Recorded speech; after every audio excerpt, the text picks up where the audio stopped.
চুলায় ডালটা বসাই দিলাম। এখন অন্যান্য রান্না বান্নার আয়োজন করব। ডাল হতে হতে আর কি।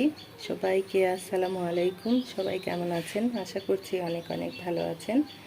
আপনাদের দোয়া আর ভালোবাসায় শুকর আলহামদুলিল্লাহ আমি ভালো আছি। তো ঠিক আছে, আজকে কথা বাড়াবো না, কোটা বাছা রয়ে গেছে, থাকেন আমার সাথে।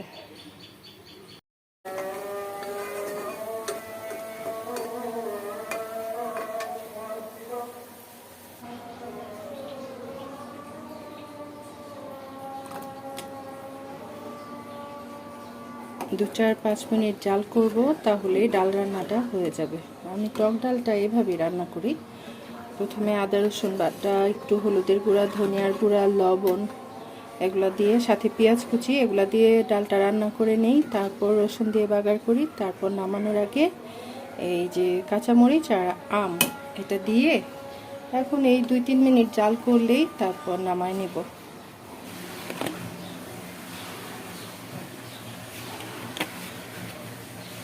সরিষার তেল,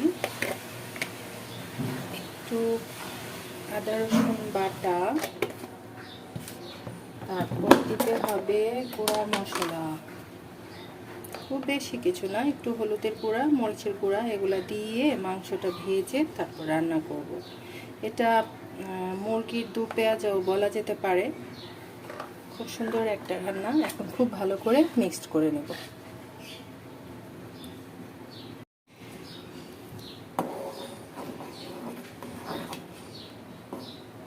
একটু লবণটা চেক করি। একদম পারফেক্ট আছে। আমার আসলে লবণ না একদম কেন যেন পারফেক্ট হয়ে যায়, কখনো কম বেশি হয় না, বেশি হয় না, পারফেক্ট অথবা একটু কম হয়। কাজের জন্য তুমি না, কাজের জন্য না খেয়ে যাবা সারা দিন? তো তুমি কাজ করতে পারবা, সারা দিন কাজের সময় আছে। আরে মিয়া তুমি খাও, বেশি কথা না বলে খাও।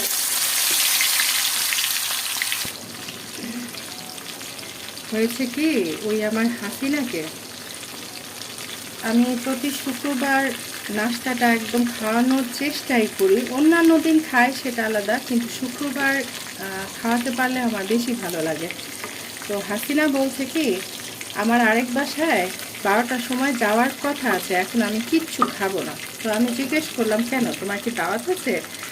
হেসে দিয়ে বলে, দাওয়াত নাই, কাজের জন্য 12টার সময় যেতে বলছে, আজকে খেতে পারবো না। সে কারণে বললাম, সারা দিন ধরে তো কাজ করতেই পারবা, কিন্তু সারা দিন ধরে তো খেতে পারবা না।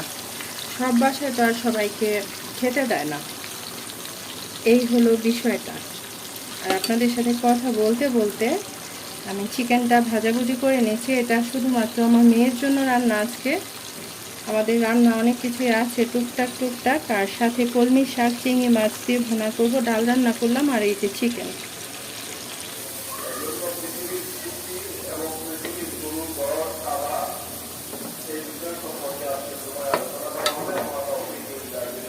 আমি শুক্রবার দিন রান্না করি আর খুতবা শুনি, অনেক বেশি ভালো লাগে আর অনেক কিছু জানা যায়।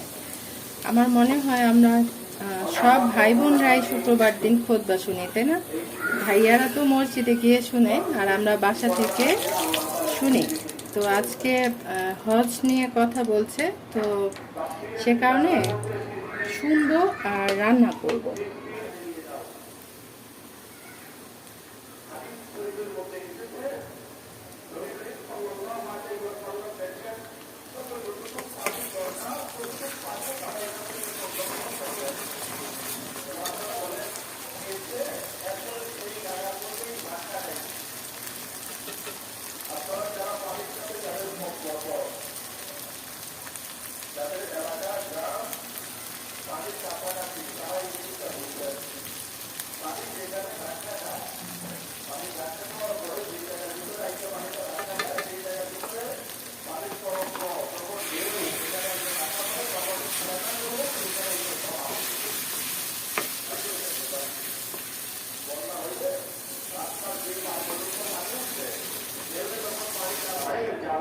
হাঁড়িটা চেঞ্জ করে দিলাম, কারণ ওই ছোট্ট কড়াইয়ের মধ্যে আমি মাংস আর আলুটা ভাজার জন্য দিয়েছিলাম, আবার ওই কড়াইটার মধ্যে ডাল বাগার করেছিলাম। সে কারণে হাঁড়িটা চেঞ্জ করে দিলাম। তো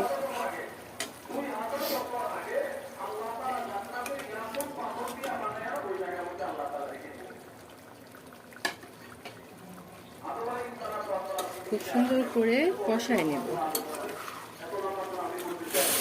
প্রতিদিন রান্নার আগে চুলাটা মোছামাছি করে রান্না করতে আসি, অথচ রান্না করতে করতে চুলা একদম মেখে ভূত হয়ে যায়। বিষয়টা অনেক কষ্ট লাগে। তো যাই হোক, কষানো হয়ে গেছে, এখন পরিমাণ মতো ঝোল দিয়ে রান্না করে নিই।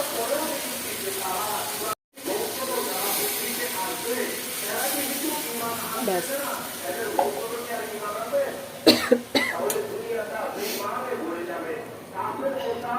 দুনিয়াটা অনেক আগেই বেইমানে ভরে গেছে। হুজুরে বলছে বেইমানে ভরে যাবে। দুনিয়াতে ভালো মানুষ কেউ আছে এখন? 100 জনের মধ্যে 5 জন ভালো মানুষ হতে পারে। সব জায়গাতেই 2 নাম্বার লোকে ভরে গেছে। মানুষের ঈমান আমল বলে কিচ্ছু নাই এখন। শুধু নামাজ কালাম পড়লে হবে? মন থেকেও ভালো হতে হবে, তাই না?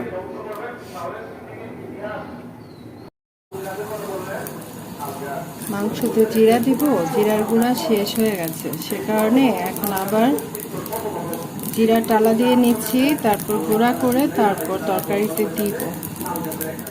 2 চুলায় 2 রান্না দিয়ে বসে গেলাম কলমি শাক কাটা বাছার জন্য।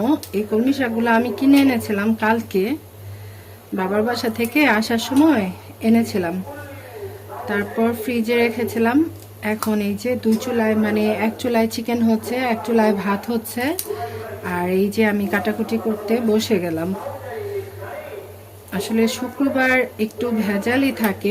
শাকের মধ্যে কয়েকটা সেচি শাকও আছে, কয়েকটা না, ভালোই আছে। সেচি শাক কিন্তু অনেক মজা, ফ্লেভারটা অনেক বেশি সুন্দর, তাই না? এই যে এরকম খুঁজে খুঁজে দেখি অনেক সেচি শাক আছে। একটু সুন্দর ফ্লেভারের জন্য দিয়ে দিলাম, কয়েকটা কাঁচামরিচ দিয়ে দিলাম, আর জিরার গুঁড়াটা করে নিলাম, একটু জিরার গুঁড়া দিয়ে দিলাম। এখন নাড়া দিয়ে 2-3 মিনিট ঢাকনা দিয়ে ঢেকে দমে রাখবো, একদম অল্প আছে, তারপর নামাই নিব।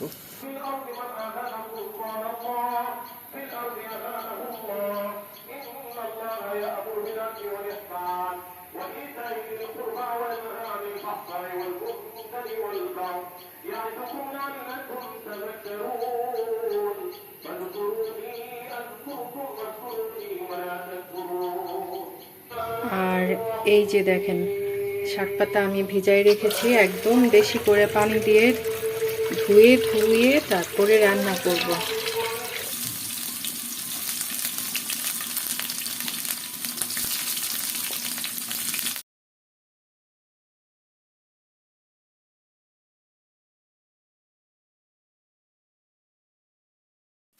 তো ভাজাটা যেন জলদি হয়ে যায়, সে কারণে পরিমাণ মতো লবণটা এখনই দিয়ে দিলাম।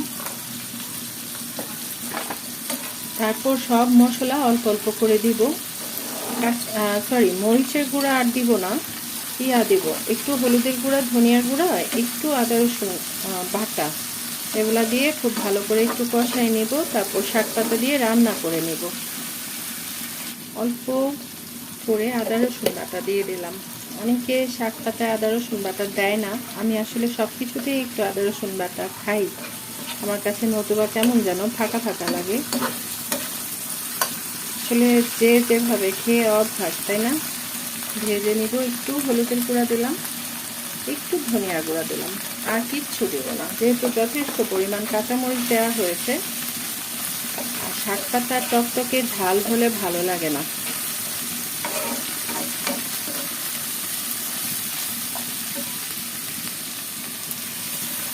খুব ভালো করে মশলাটা কষাই নেব, তারপর শাক পাতা দিয়ে রান্না করে নেব।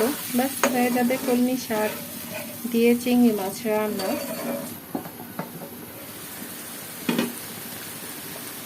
খুব ভালো করে কষাই নিয়েছি, তেলটা ছেড়ে দিয়েছে। এখন কি করতে হবে? কেটে রাখা, ধুয়ে রাখা শাক দিয়ে দিতে হবে। তারপর ভালো করে নাড়াচাড়া করে ঢাকনা দিয়ে ঢেকে রান্না করে নেব। রান্নাঘরে প্রচুর পরিমাণে রোদ চলে আসছে, সে কারণে কি করছি, জানালাটা লাগিয়ে তারপর রান্না করছি। আর এদিকে হয়ে গেছে এই যে কলমি শাক ভাজি রান্না হয়ে গেছে। আমরা যেহেতু বাঙালি, শাক পাতা এগুলো খেতে একটু বেশি বেশি ভালোবাসি। যদি কারো ইচ্ছা হয় আমার মতো করে চিংড়ি মাছ দিয়ে কলমি শাক রান্না করে খেতে পারেন, অনেক বেশি মজা লাগে। দুপুরবেলা রান্না বান্না করতে করতেই আমার অনেক বেশি ঠান্ডা লেগে গেছে। আসলে রান্নাঘরে গেলে এত বেশি গরম লাগে, এটা তো বলে বোঝাতে পারবো না। আর গরম সবারই একই রকম। তো যাই হোক, দুপুর গড়িয়ে বিকেল হলেই কিন্তু আবার ক্ষুধা পেয়ে যায়। তো আজকে মেয়েকে বললাম আমি কিছুই বানাতে পারবো না, আমার অনেক ক্ষুধা পেয়েছে, তুমি কিছু একটা বানিয়ে দাও। তো সে তো ছোট মানুষ, কখনো রান্নাঘরে খুব একটা যায় না। সে আমার জন্য অনেক মজা করে ফ্রেঞ্চ ফ্রাই আর তেঁতুলের চাটনি রেডি করে দিল। অনেক মজা করে খেলাম। রেডিমেড খাবারটা একটু বেশি মজা লাগে। তো হাজারো ব্যস্ততার মধ্যে ছোট ছোট করে ভিডিও রাখি আপনাদের সাথে শেয়ার করার জন্য। যদি ভালো লেগে থাকে তাহলে কি করতে হবে, আমার চ্যানেলটা সাবস্ক্রাইব করে আমাকে এগিয়ে যেতে সাহায্য করতে হবে। সবাই খুব বেশি বেশি ভালো থাকবেন, সুস্থ থাকবেন, আমার জন্য দোয়া করবেন। আল্লাহ হাফেজ, আসসালামু আলাইকুম।